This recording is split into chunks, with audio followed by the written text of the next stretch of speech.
नमस्कार, जोहार। चलिए जानते हैं झारखंड की ताजा खबरों को, लेकिन उससे पहले अगर आपने अभी तक इस चैनल को सब्सक्राइब नहीं किया तो सब्सक्राइब कर लें, जिससे कि आपको झारखंड की ताजा खबर रोजाना मिलती रहे।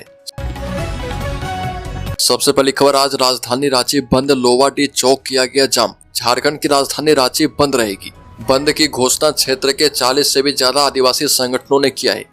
बंद की शुरुआत आदिवासी संगठन के लोगों ने कर दी है। सुबह से ही संगठन के लोग नामकुम के लोवाडी चौक पहुंचे और विरोध करते हुए सड़क को जाम कर दिया। इसके अतिरिक्त रिंग रोड के तिलता चौक भी जाम किया गया है। अगली खबर, झारखंड में आज होगी बारिश, ऑरेंज अलर्ट जारी। मौसम विभाग के पूर्वानुमान के तहत झारखंड के सभी जिलों में 20 मार्च से मौसम बदल चुका है। लगभग पूरे राज्य में तेज हवा के साथ वज्रपात, मेघ गर्जन, ओलावृष्टि और बारिश शुरू हो गई है। लगातार हो रही बारिश ने आम जनजीवन को अस्त व्यस्त कर दिया है। मौसम विज्ञान केंद्र के वैज्ञानिक अभिषेक आनंद के मुताबिक बंगाल की खाड़ी की नम हवा और उत्तर भारत से आ रही हवा पूरे झारखंड में बारिश करवा रही है। अगली खबर, झारखंड में 4919 पदों के लिए जल्द शुरू होगी सिपाही भर्ती परीक्षा। बता दें कि झारखंड में सिपाही के 4919 पदों पर नियुक्ति की प्रक्रिया जल्द शुरू होगी। मंत्री योगेंद्र प्रसाद ने विधानसभा में घोषणा की है। उन्होंने कहा कि सिपाही बहाली के लिए वर्ष 2023 में विज्ञापन प्रकाशित किया गया था। बाद में रूलबुक की जटिलताओं की वजह से बहाली प्रक्रिया स्थगित कर दी गई थी। जटिलताओं का सरलीकरण हो चुका है और नई रूलबुक बनी है। इसके तहत जल्द ही फिर से सिपाही भर्ती की परीक्षा ली जाएगी। अगली खबर, राज्य में 1,59,000 अफसरों कर्मियों का हेल्थ कार्ड बन चुका है। स्वास्थ्य बीमा योजना का ले पाएंगे लाभ। राज्य के 1,59,000 अधिकारी कर्मचारी का स्वास्थ्य बीमा योजना के तहत हेल्थ कार्ड बन चुका है। 12 मार्च 2025 तक 1,62,000 नियमित राज्य कर्मियों में से केवल 2,000 लोगों का ही हेल्थ कार्ड बना था। अगली खबर, गंभीर मरीजों को हेलीकॉप्टर से लाने के लिए सदर अस्पतालों एवं मेडिकल कॉलेजों में बनेगा हेलीपैड। राज्य सरकार ने विधानसभा सत्र के दौरान जो भी घोषणाएं की है, अगर पूरी हो जाए तो निश्चित ही राज्य में स्वास्थ्य व्यवस्था की दशा बदल जाएगी। राज्य के स्वास्थ्य मंत्री डॉक्टर इरफान अंसारी ने घोषणा की है कि रिम्स समेत राज्य के अन्य मेडिकल कॉलेज और सभी जिला अस्पतालों में हेलीपैड बनाया जाएगा, ताकि गंभीर मरीजों को सड़क मार्ग से एम्बुलेंस में चिकित्सा संस्थान तक लाने में जाम के चक्कर में गोल्डन पीरियड बर्बाद ना हो। अगली खबर, महंगी हो सकती है बिजली। JBVNL ने 30% से ज्यादा टैरिफ बढ़ाने का दिया प्रस्ताव। झारखंड बिजली वितरण निगम लिमिटेड द्वारा टैरिफ दर बढ़ाने से संबंधित लाए गए प्रस्ताव पर अप्रैल महीने में कभी भी फैसला आ जाएगा और इसका संकेत गिधनी में जन सुनवाई के उपरांत झारखंड राज्य विद्युत नियामक आयोग के विधि सदस्य महेंद्र प्रसाद ने दी है। उन्होंने कहा कि आयोग सभी पहलुओं को ध्यान में रखकर ही कोई निर्णय तक पहुंचेगी, ताकि उपभोक्ता भी बेहतर तरीके से विद्युत का उपयोग कर पाए और कंपनी भी चलनी चाहिए। अगली खबर, देवघर में साइबर अपराध के दोषी को 3 साल की सजा, 1 लाख रुपए जुर्माना लगाया गया। ADJ 2 स्पेशल जज cyber crime case Ashok Kumar की कोर्ट से साइबर क्राइम केस संख्या 113/2020 के एक आरोपी हुसैन अंसारी को दोषी पाकर 3 साल की सजा सुनाई गई। साथ ही सजायाफ्ता को 1 लाख रुपए का जुर्माना भी लगाया गया है। बता दें कि जुर्माने की राशि अदा नहीं करने पर अलग से 6 महीने की साधारण कैद की सजा काटनी होगी और इसी मामले में दूसरा नामजद हसन अंसारी को संदेह का लाभ देते हुए रिहा कर दिया गया है। अगली खबर, मैया सम्मान योजना लाभार्थियों को सखी मंडल से जोड़ा जा रहा। झारखंड की मैया सम्मान योजना के लाभार्थियों के लिए एक और अपडेट सामने आ चुका है। स्टेट लाइवलीहुड प्रमोशन सोसाइटी ग्रामीण विकास विभाग की ओर से 19 और 21 मार्च तक रांची में हुए अनलॉकिंग झारखंड लाइवलीहुड पोटेंशियल कार्यशाला में सफल आजीविका मॉडल और उत्कृष्ट योजनाओं पर चर्चा की गई। कृषि, गैर कृषि क्षेत्र और कौशल विकास और डिजिटल नवाचार के माध्यम से सतत आजीविका मॉडल को बढ़ावा देने की रणनीतियों पर विचार साझा किए गए। अगली खबर, चतरा में आंगनबाड़ी सहायिका की नई नियुक्ति पर रोक, कोर्ट ने हेमंत सरकार से मांगा जवाब। झारखंड हाईकोर्ट के जस्टिस आनंद सेन की पीठ में चतरा के सिमरिया प्रखंड में आंगनबाड़ी सहायिका की नियुक्ति प्रक्रिया प्रारंभ करने के खिलाफ दाखिल याचिका पर सुनवाई की गई। सुनवाई के बाद कोर्ट ने CDPO की ओर से नई नियुक्ति प्रक्रिया शुरू करने के आदेश पर रोक लगा दी है।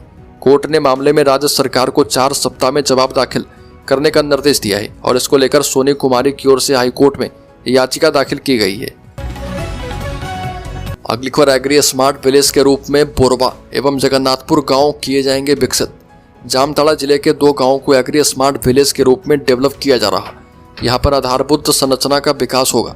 सभी सरकारी योजनाओं का लाभ दिया जाएगा और इसके लिए नारायणपुर प्रखंड के बोरवा एवं नाला प्रखंड के जगन्नाथपुर गांव का चयन किया गया है।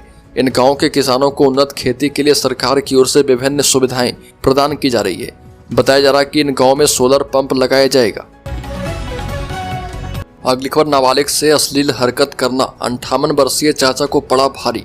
कोर्ट ने सुनाया फैसला, 3 साल तक पीसेंगे जेल की चक्की। कोडरमा के तिलैया थाना क्षेत्र से जुड़ा एक गंभीर मामला सामने आया, जिसमें 58 वर्षीय नवल किशोर मोदी को नाबालिग के साथ अश्लील हरकत करने का दोषी पाया गया। कोर्ट ने दोषी को 3 साल की सश्रम कारावास और 60,000 जुर्माने की सजा सुनाई है। अपर जिला एवं सत्र न्यायाधीश प्रथम सा स्पेशल पॉक्सो कोर्ट के न्यायाधीश गुलाम हैदर ने सजा सुनाते हुए दुकानदार नवल किशोर मोदी को दोषी पाया है। अगली खबर, सांसद ने की गढ़वा से रांची तक प्रतिदिन नई मेमू ट्रेन चलाने की मांग। गढ़वा सांसद विष्णु दयाल राम ने नई दिल्ली स्थित संसद भवन में रेल मंत्री अश्विनी वैष्णव से मुलाकात करके पलामू संसदीय क्षेत्र के अंतर्गत रेलवे से जुड़ी महत्वपूर्ण मांग को पूर्ण करवाने का अनुरोध किया। उन्होंने मंत्री से गढ़वा से रांची तक प्रतिदिन नई मेमू ट्रेन चलाने की मांग की। इसके अलावा सांसद ने कहा कि पलामू संसदीय क्षेत्र के अंतर्गत 2 महत्वपूर्ण रेल परियोजनाओं के लंबित रहने के कारण उस क्षेत्र के निवासियों को आवागमन में अत्यंत कठिनाइयों का सामना करना पड़ा। अगली खबर, रांची में 2 गुटों में कई राउंड फायरिंग, 3 को लगी गोली, 2 की हालत गंभीर। बता दें कि रांची के डोरंडा थाना क्षेत्र में बेलदार मोहल्ला में वर्चस्व की लड़ाई में कई राउंड गोली चली। गोलीबारी की घटना में तबरेज मोहम्मद नदीम और छोटकू जख्मी हुए। छोटकू को सीने के पास, नदीम को 2 और मोहम्मद तबरेज को 1 गोली लगी है। वहीं मोहम्मद इमू और समीम के अलावा कई अन्य मारपीट में गंभीर रूप से घायल हैं। गोलीबारी की घटना के बाद कुम्हार टोली एवं आसपास के मोहल्ले में रहने वाले लोग के बीच दहशत कायम है। सभी घटना से सहमे हुए हैं। वहीं घटना के विरोध में बड़ी संख्या में स्थानीय लोग डोरंडा थाना पहुंचे एवं घेराव करके प्रोटेस्ट किया। अगली खबर, अमन साहू के बाद झारखंड का यह चर्चित गैंगस्टर एटीएस के रडार पर, इंटरपोल के सहयोग से गिरफ्तार करने की योजना है। अमन साहू के एनकाउंटर के बाद अब धनबाद के चर्चित गैंगस्टर प्रिंस खान भी अब एटीएस के रडार पर आ चुका है। उसे ट्रैक करके इंटरपोल के सहयोग से गिरफ्तार करने की योजना है और उसके लिए डीजीपी अनुराग गुप्ता ने एटीएस को जिम्मेदारी दी है। कुछ दिन पहले ही गैंगस्टर मयंक सिंह की अजरबैजान से गिरफ्तारी और उसे प्रत्यर्पण संधि के तहत झारखंड लाने की मंजूरी मिली थी। गैंगस्टर प्रिंस खान के खिलाफ पहले से ही रेड कॉर्नर नोटिस जारी है। उसका पासपोर्ट भी रद्द किया जा चुका है और पूर्व में उसके संयुक्त अरब अमीरात के शारजा में छिपे होने की बात सामने आ चुकी है। अगली खबर, किसानों को मिलेगा मुआवजा। झारखंड में मंत्री ने किया ऐलान, ओलावृष्टि से हुआ भारी नुकसान।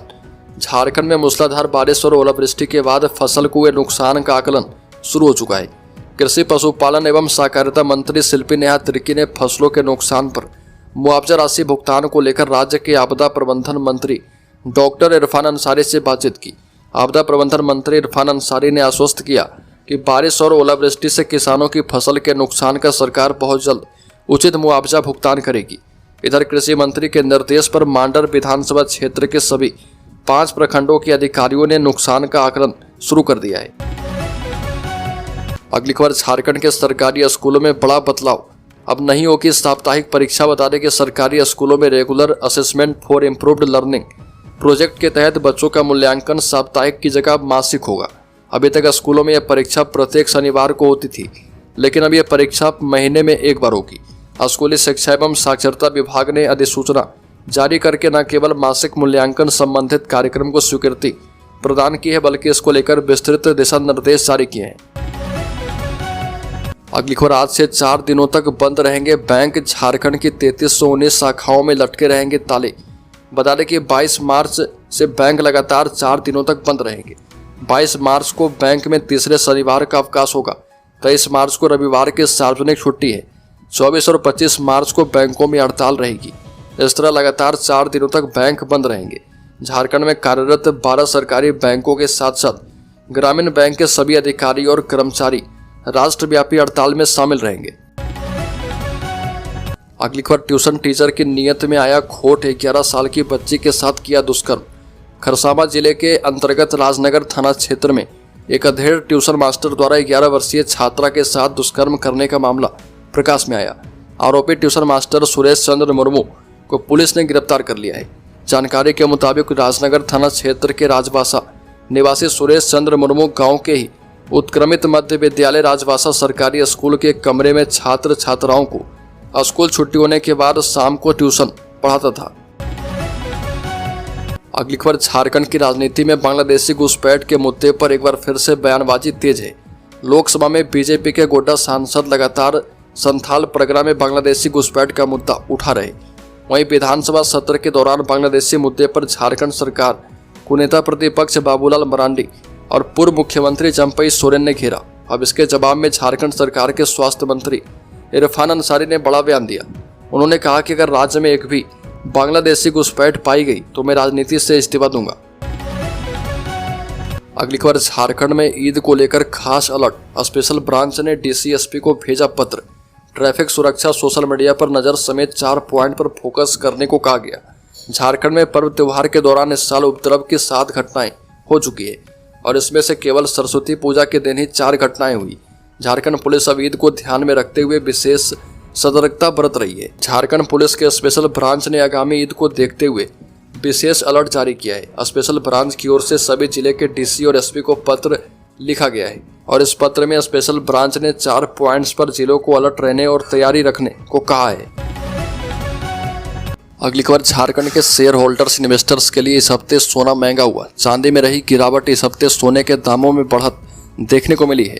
India Boolean and jewellers association की वेबसाइट के मुताबिक पिछले शनिवार यानी 15 मार्च को सोना 86,843 रुपये पर था, जो कि अब 22 मार्च को 88,169 रुपये प्रति 10 ग्राम पहुंच चुका है। यानी इस हफ्ते इसकी कीमत 1,326 रुपये बढ़ी है। वहीं चांदी की बात करें तो इसकी कीमत में इस हफ्ते गिरावट रही।